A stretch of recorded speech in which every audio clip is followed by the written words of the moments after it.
Good evening. Welcome to Sleep Chamber. It is what it is. What happens, happens. And as for now, there's nothing you can do.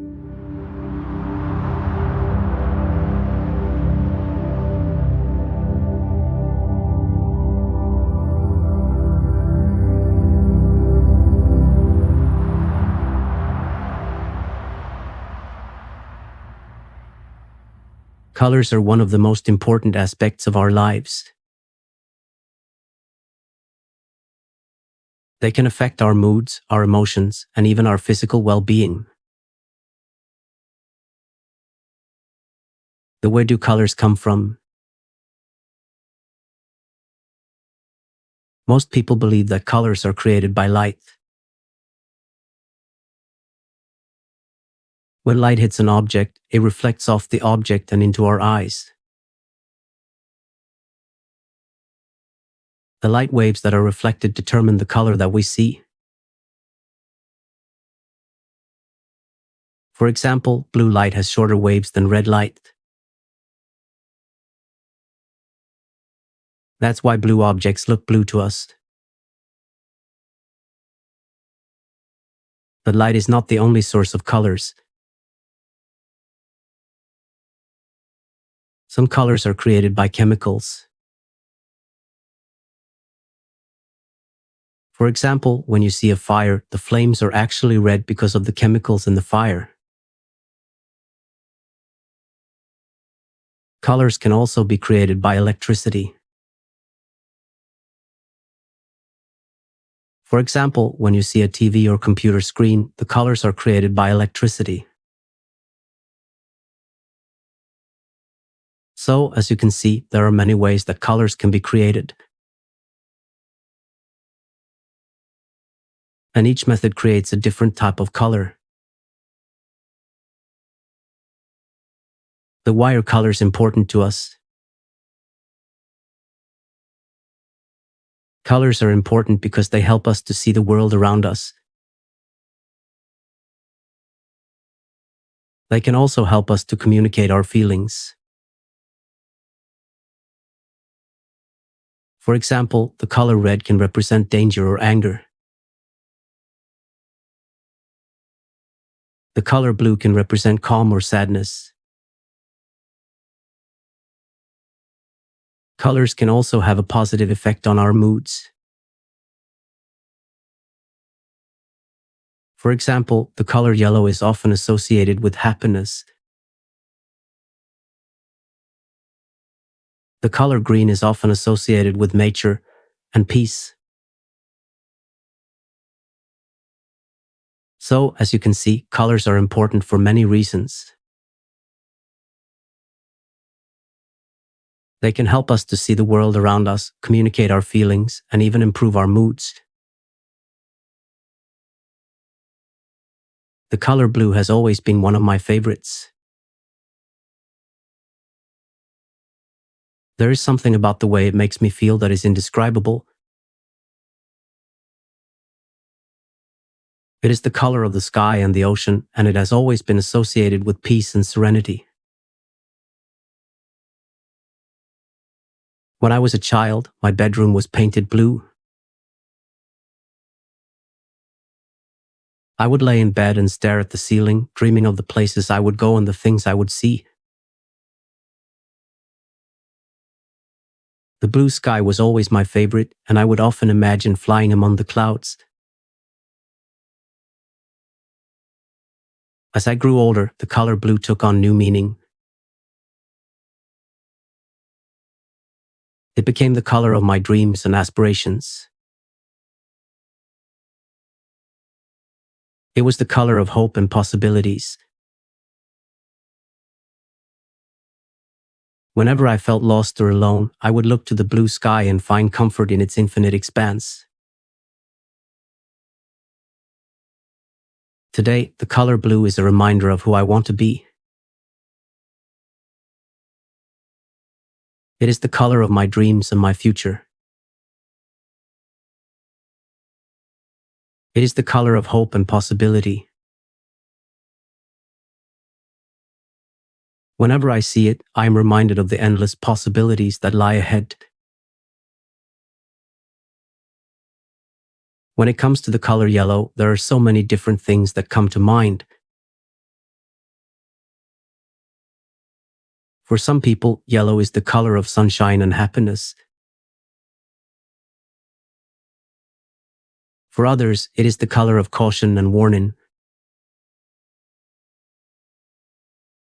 No matter what your association is with the color yellow, there is no denying that it is a unique and interesting color.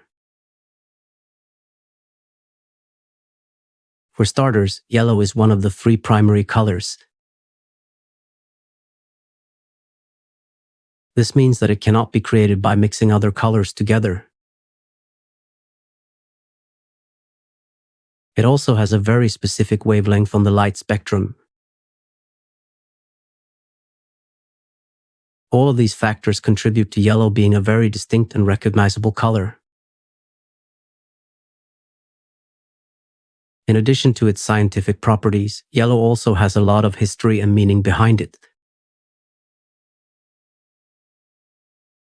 In many cultures, yellow represents royalty or wealth.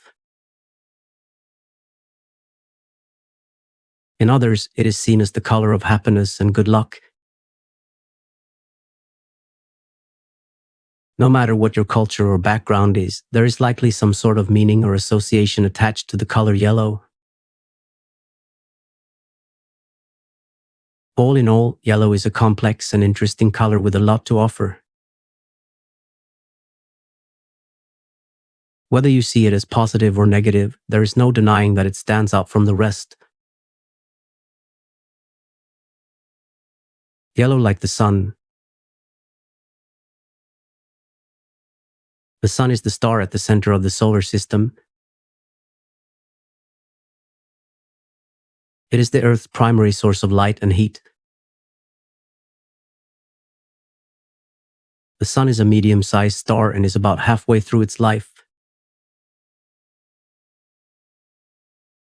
It has a diameter of about 1.4 million kilometers and is about 150,000 times the size of the Earth. The sun is made up of hydrogen and helium. It is so hot that the hydrogen atoms fuse together to form helium atoms. This process releases a huge amount of energy. The sun's surface temperature is about 55 degrees Celsius. The sun produces a lot of ultraviolet radiation. This radiation can damage living things, including people. The sun also produces X-rays and gamma rays. These are even more harmful than ultraviolet radiation. The sun is essential for life on Earth. Without it, there would be no plants or animals. The sun's heat helps to keep the Earth warm enough for life to exist. Plants need sunlight to grow. They use sunlight to make food for themselves and for animals. Animals need plants for food, so they would not be able to exist without the sun either. Humans have always been fascinated by the sun. Ancient cultures worshipped the sun as a god. The Egyptians believed that the sun was the god Ra. The Greeks believed that the sun was the god Apollo. The Romans believed that the sun was the god Sol. People have always looked to the sun for guidance. It is said that the sun never lies. The sun is a very important part of our lives. We should all take some time to appreciate it every day. When we appreciate something, we value it more. Appreciation can be given for things like a person's character, talents, possessions, or accomplishments. It can be given verbally, written, or through actions. The recipient of appreciation feels valued, important, and special. Appreciation is one of the most powerful forms of flattery. People often appreciate things that they cannot have or that are not easily attainable. This is because we know how difficult it is to obtain certain things.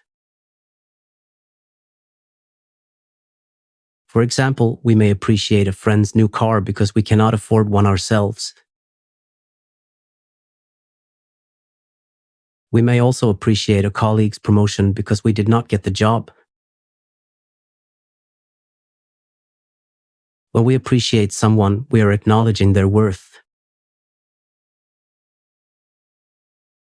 We are also opening ourselves up to receiving appreciation in return.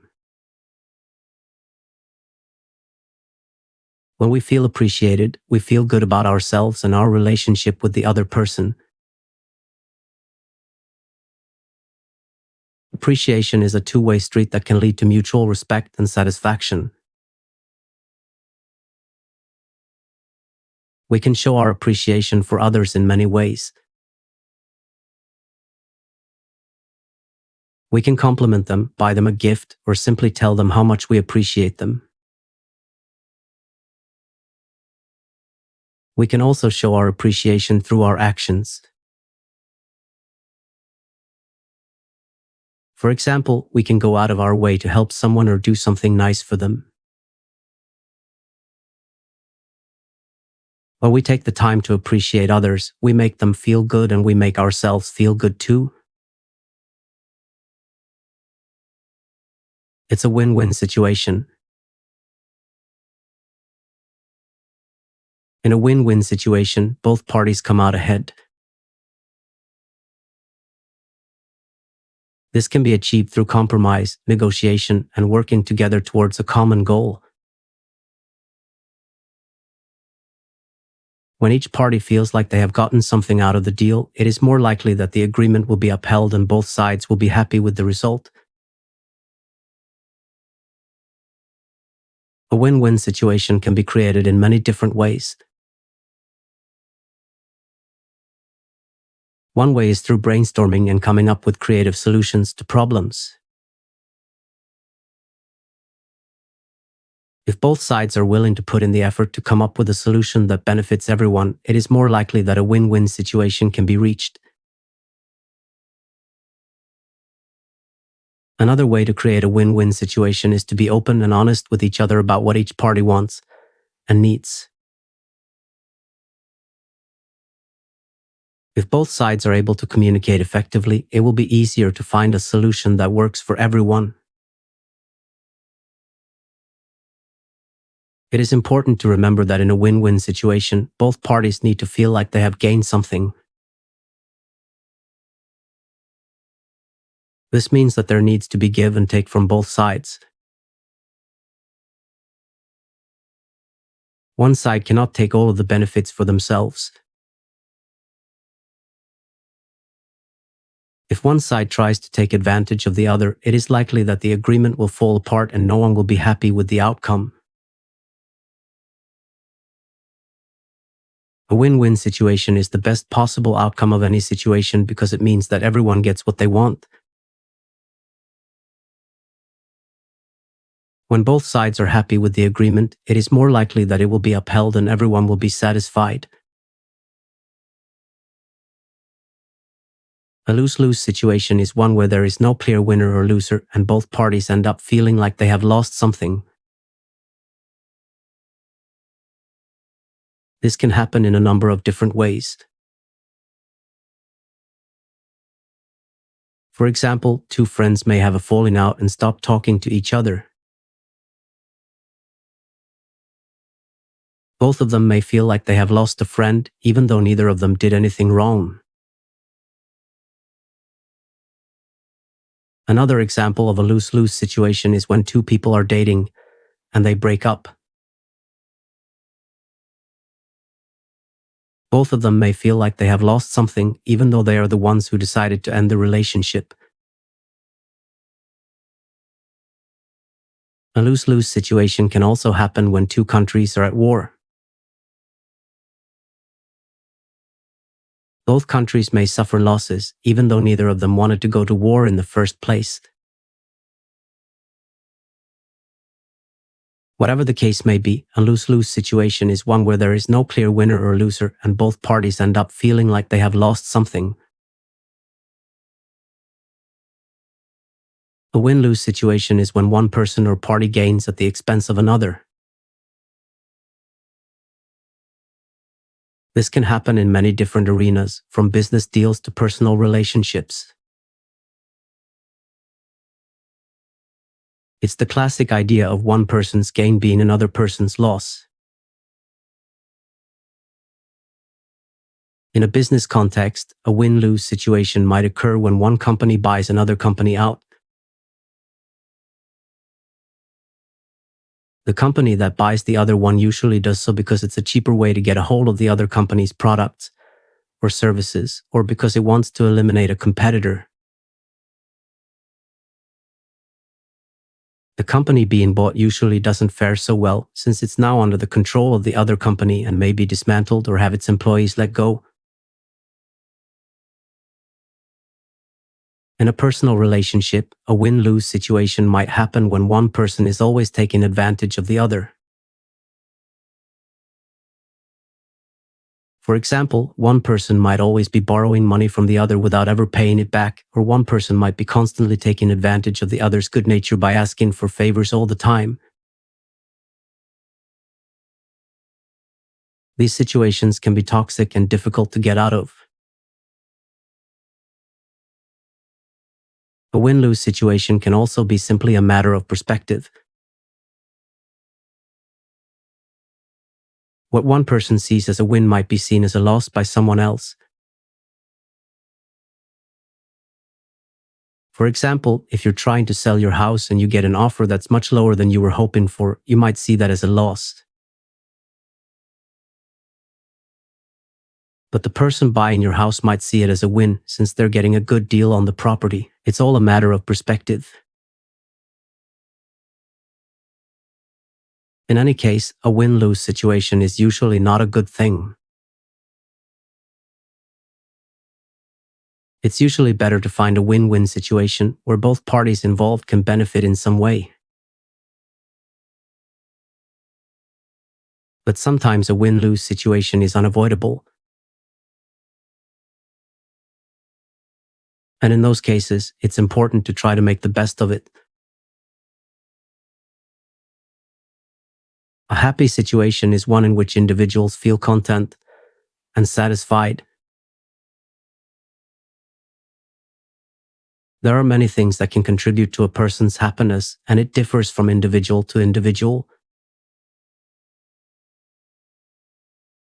Some may find happiness in their work, while others may find it in their personal lives.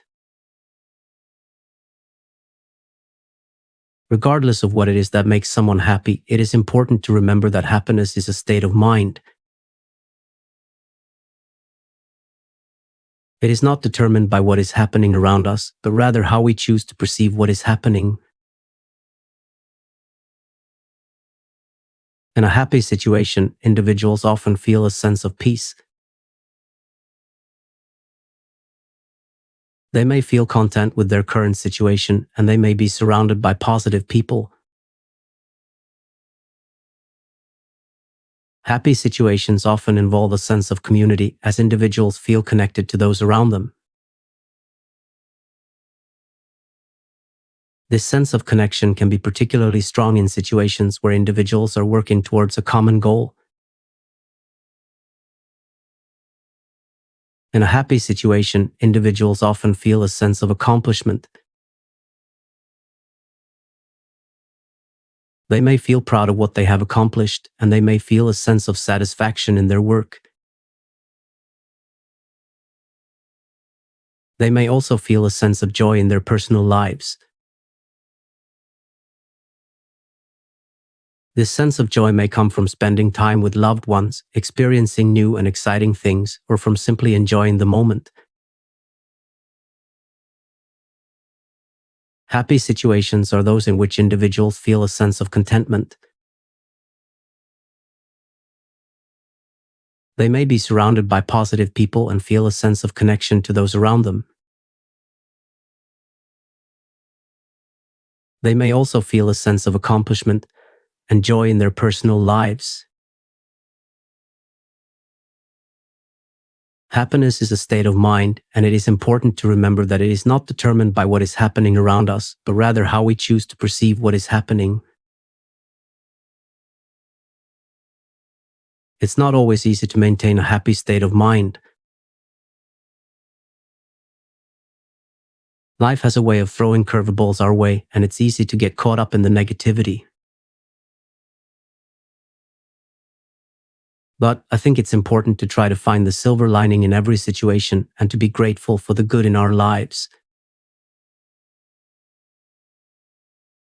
One way that I like to stay positive is by meditating.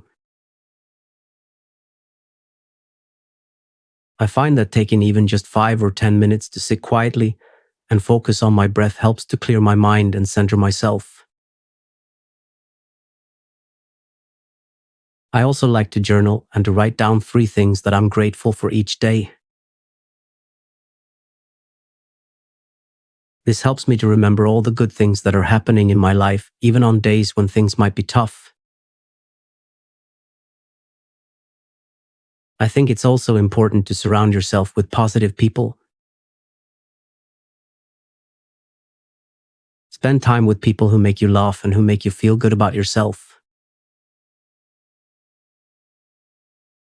Avoid negative people who bring you down. This is easier said than done, but it's worth it to try to surround yourself with positive energy. Finally, I think it's important to live in the present as much as possible. Worrying about the future or dwelling on the past won't do us any good. Instead, try to focus on the here and now. Enjoy the moment you're in and don't take things for granted. If we can all strive to have a happy state of mind, I think the world would be a much better place. Love is one of the most discussed topics of all time. Is love really blind? Some say it is, some say it isn't. Let's explore both sides of the argument. On one hand, love is often said to be blind. This means that when we are in love, we often don't see the faults of the person we are with. We only see their good qualities. This can be a good thing, as it can help us to overlook the small things that bother us about our partner. However, it can also be a bad thing. If we are too blind to see the faults of our partner, we may end up in a toxic relationship. On the other hand, some people say that love is not blind. They say that when we are in love, we are actually more aware of our partner's faults. We may even be more forgiving of their faults than we are of other people's. This can be a good thing, as it can help us to build a stronger relationship. However, it can also be a bad thing. If we are too aware of our partner's faults, we may start to nitpick and dwell on them. This can lead to arguments and resentment. So, what is the truth? Is love blind or not? The answer may depend on the person. Some people may find that they are blind to their partner's faults, while others may find that they are more aware of them. Ultimately, it is up to the individual to decide whether love is blind or not. When most people think of love, they think of the passionate, butterflies in the stomach kind of love. But there is another kind of love that is just as powerful, if not more so, platonic love. Platonic love is the kind of love that is based on mutual respect, admiration, and friendship. It is the kind of love that can last a lifetime. Platonic love is often misunderstood. People think that because it is not romantic, it must be less intense.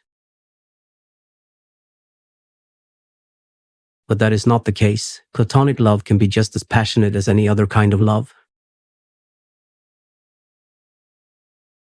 It is simply a different kind of passion. When you are in a platonic relationship, you are not thinking about what you can get from the other person. You are not thinking about how you can use them to satisfy your own needs. You are thinking about how you can help them to grow and to reach their potential. You are thinking about how you can make their life better. This is not to say that platonic love is always selfless. There are times when you will want something from the other person. But even then, your motivation is not selfish. You want what is best for them, even if it is not what is best for you. Platonic love is not easy. It requires work and sacrifice. But it is worth it. Platonic love is the kind of love that can change the world. Love is a many-splendored thing, and there are different types of love for different types of people. You could be the type of person who loves your family unconditionally, or the type of person who loves your partner with every fiber of your being. Maybe you love your friends so much that you would do anything for them, or maybe you love your job and the satisfaction that it brings you. Whatever type of love you feel, it is all valid and all worth experiencing. One of the most common types of love is familial love. This is the love that you feel for your parents, your siblings, your grandparents, your aunts and uncles, and anyone else who is related to you by blood. This type of love is often seen as the strongest because it is the most pure. It is not based on anything other than the fact that you are related to this person. You love them simply because they are your family and you have known them your entire life. Another common type of love is romantic love. This is the love that you feel for your partner, and it is often seen as the most intense and passionate type of love. This is because romantic love is based on an emotional and physical connection between two people. When you are in love with someone, you are attracted to them both physically and emotionally, and you want to be with them all the time. You also tend to put their needs above your own, and you would do anything for them. Friendship love is another type of love that is very important. This is the love that you feel for your friends, and it is often seen as the most platonic and least intense type of love. This is because friendship love is based on a shared interest or connection between two people.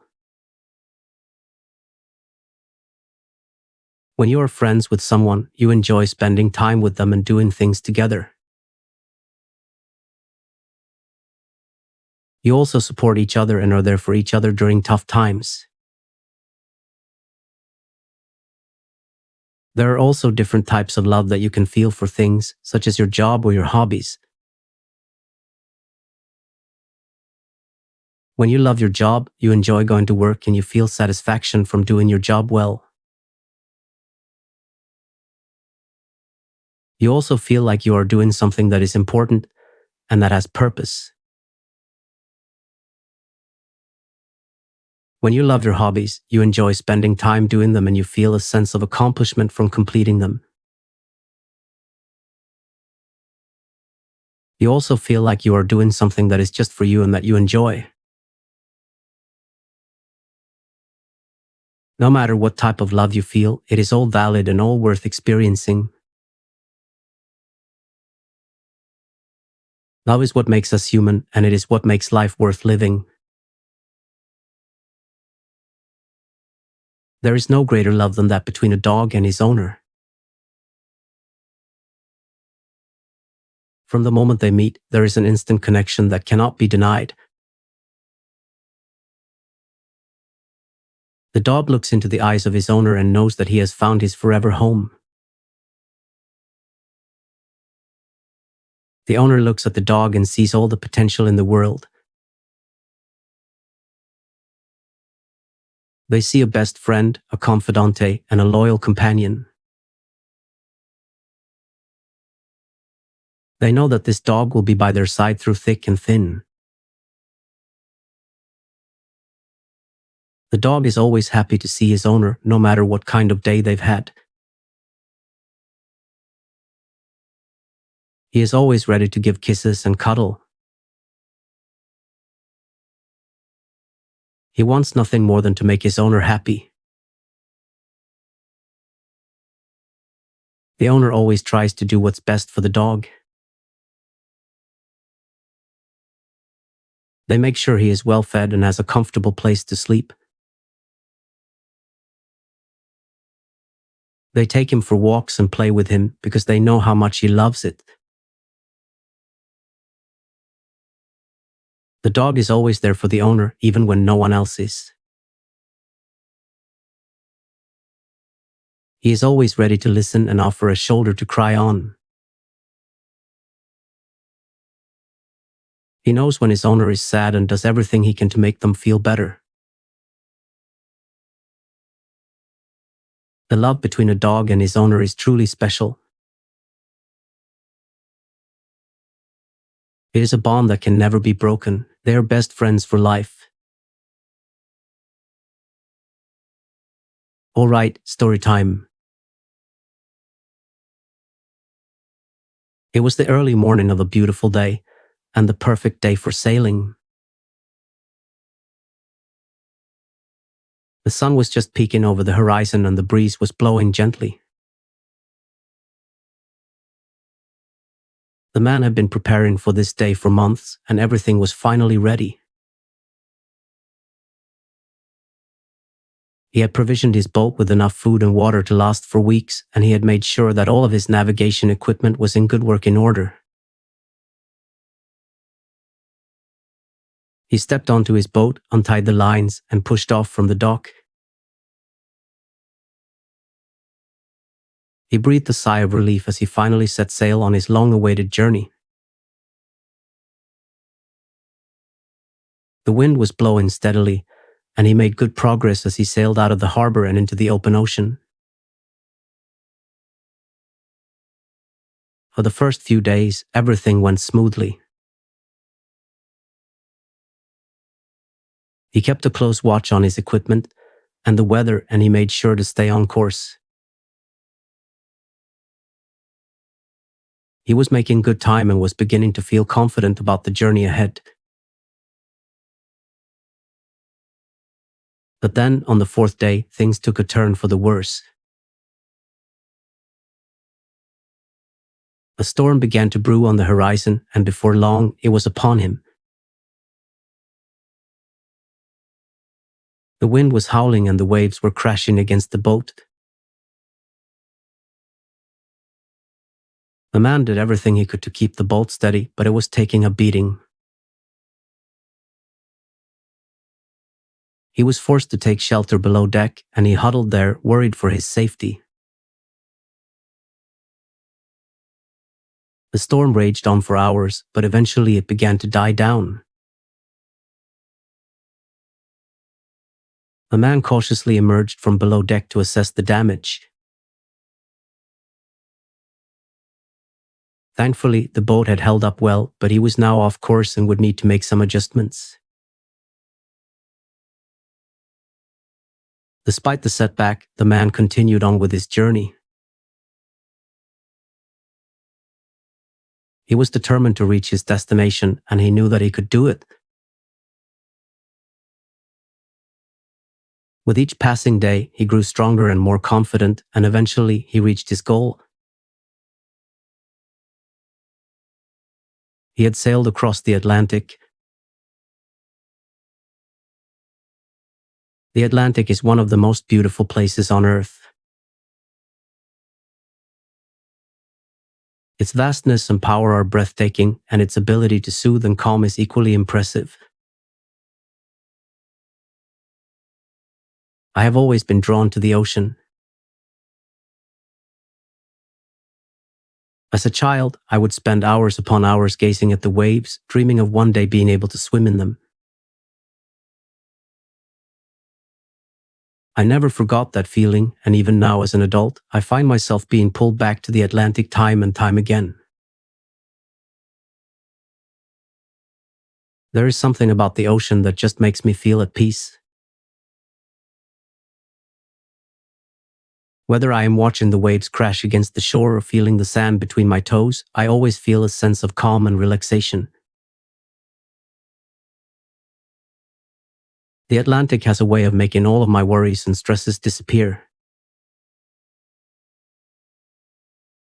It is my happy place. Whenever I am feeling down or anxious, I know that a trip to the beach will always make me feel better. I am so grateful to live so close to the ocean. I am able to go for a swim or walk on the beach anytime I want, and I know that I am always going to feel better after spending some time by the water. I went surfing once when I was abroad. The sun was setting and the waves were crashing as I paddled out into the water. I could feel the excitement building inside of me as I waited for the perfect wave. Suddenly, I saw it coming and I paddled as fast as I could. I popped up on my board and rode the wave all the way in.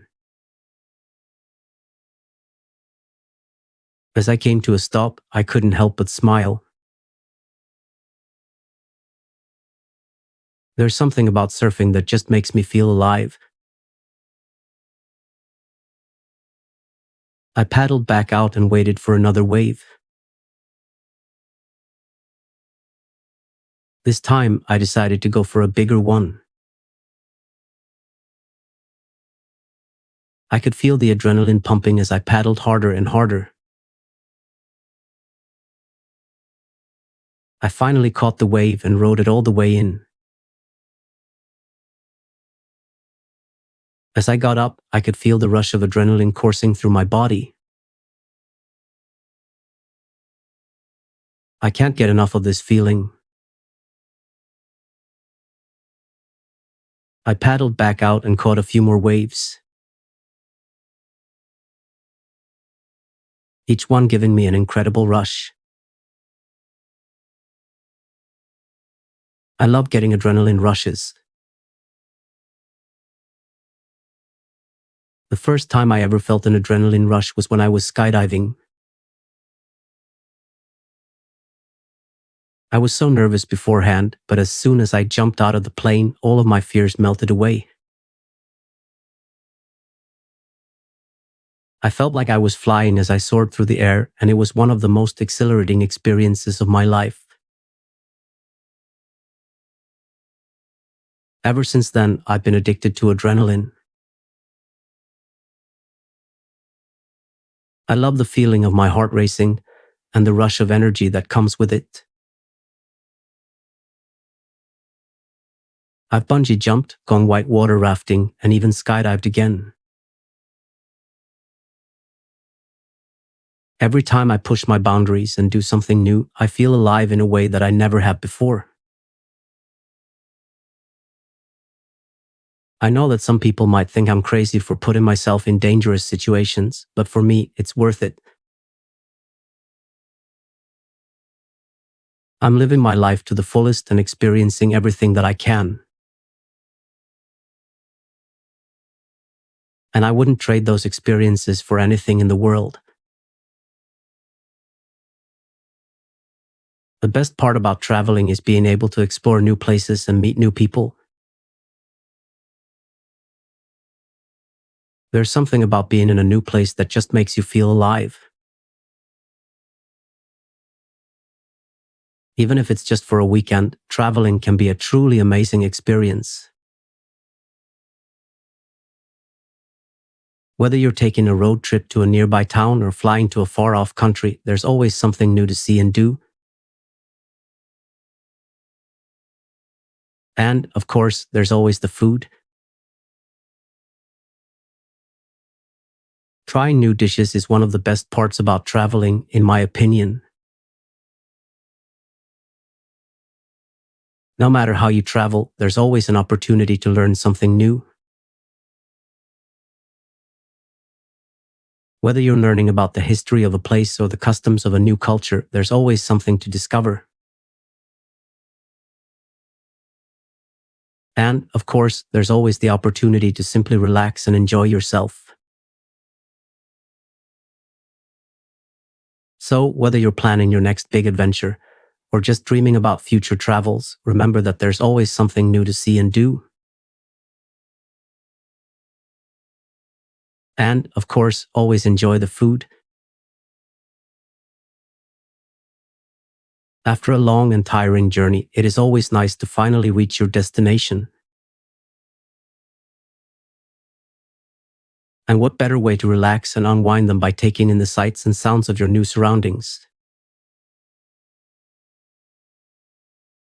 Whether it is your first time in a new city or you are revisiting a favorite place, sightseeing is a great way to learn more about the culture and history of a place, as well as simply enjoying the beauty of your surroundings. There are many different ways to go about sightseeing. You can choose to do a self-guided tour, following a map or a guidebook, or you can opt for a guided tour led by a local expert. Whichever way you choose, there is no wrong way to sightsee. One of the best ways to really soak in the sights of a new place is by taking a leisurely stroll.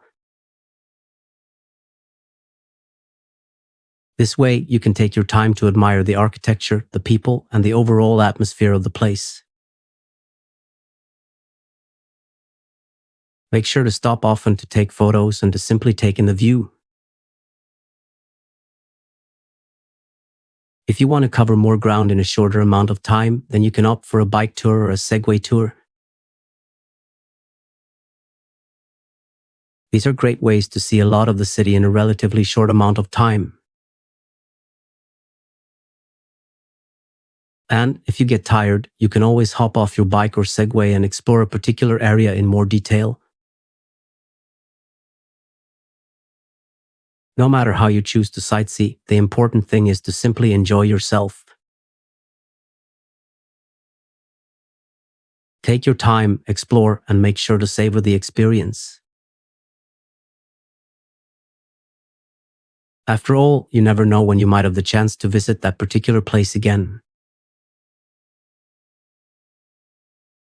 I love to explore when I travel. I love to find new places to see and new things to do. I always feel so excited when I'm planning my trip and researching where I'm going. I love to read about the history of the places I'm visiting and learn about the culture. I also love to take pictures and share my experiences with my friends and family. I always make sure to leave plenty of time for exploring when I travel. I love to wander around and get lost in new places. I find that the best way to really see a place is to just walk around and explore. I love to people watch and see how locals live. I also love to try new food and drink. I always feel so happy and alive when I'm exploring a new place. I love the feeling of excitement and adventure. I always come home from my travels feeling like I've really experienced something new and different. There are so many memories that make me feel good. It's hard to choose just one, but if I had to, I would say it was the time when I was surrounded by my friends and family. We were all laughing and joking and having the time of our lives. It felt like nothing could bring us down. We were just in the moment and enjoying each other's company. It's moments like that which make me appreciate life and all the good things in it. I know that memories like that will stay with me forever and I will always look back on them fondly. They remind me of the good times and how lucky I am to have such amazing people in my life. I'm grateful for all the happy memories I have and I know that they will continue to bring a smile to my face for years to come. Now, let me tell you about Miles. Miles was always a special cat monkey. From a young age, it was clear that he had an extraordinary gift. He had photographic memory. He could remember every single detail of everything he saw, heard, or experienced. This made him an amazing learner, and he quickly mastered any skill or task he put his mind to.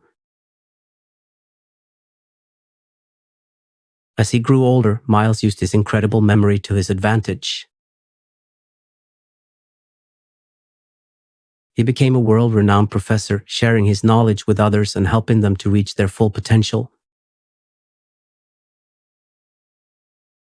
He also used his powers of recall to write best-selling books and solve complex problems that had baffled other people for years.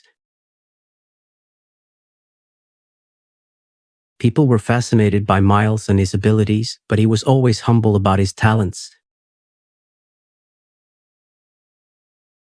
He saw himself as just a normal cat monkey, albeit one with an exceptional memory.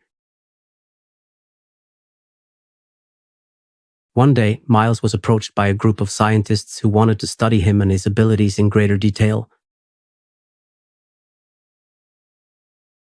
They ran a series of tests on him and were amazed by the results. They concluded that his memory was indeed photographic and that he was able to recall information with total accuracy.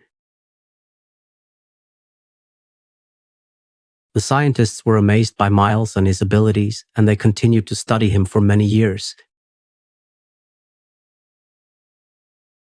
They eventually published their findings in a groundbreaking book, which helped to change the way people thought about memory and learning. Miles was happy to have helped the scientists, and he continued to use his photographic memory to make a difference in the world. He will always be remembered as an extraordinary cat monkey with a gift that was truly unique. Miles was always a bit of an odd name. It wasn't terribly common, but it wasn't unheard of either. It was just different. And that was something that young Miles always loved. He loved that his name was different, that it set him apart from all the other kids in his class. It made him feel special, like he had something that nobody else did. As he got older, Miles realized that his name could be both a blessing and a curse. On the one hand, it was still unique and he loved that. But on the other hand, people often mispronounced it or spelled it wrong. He got used to people calling him Miles or Milo or even Miley. But overall, Miles loved his name. It was a part of him and it always would be. And he would always be proud to be a little bit different. Nicknames are funny. Most people have at least one nickname. Nicknames are usually given to us by our friends, family, or even strangers. They can be based on our real name, our personality, our looks, or something random. Often, we end up with multiple nicknames over the course of our lives. Some people love their nicknames and embrace them wholeheartedly. Others hate them and try to get rid of them as soon as possible. And then there are those who fall somewhere in between, who don't mind a nickname or two but wouldn't want everyone to call them by one. There are all sorts of nicknames, from the cute and clever to the insulting and demeaning. And while some nicknames are given in jest, others can be quite hurtful. Nicknames can be a way to show affection or friendship, but they can also be used to bully or tease someone. So what makes a good nickname? It depends on who you ask. Some people prefer nicknames that are based on their name, like Kitty for Catherine or Bunny for Stephanie. Others prefer nicknames that describe their personality, like Sunshine or Bubbly. And then there are those who prefer nicknames that are just random, like Chicken or Banana. I had a friend once, and he was called, briefly, Good Looking. He stopped being my friend a few weeks ago. I only missed him briefly. Ultimately, it's up to the person to decide what they want to be called. And if you don't like your nickname, you can always try to get rid of it. But be warned, once a nickname sticks, it can be very hard to shake.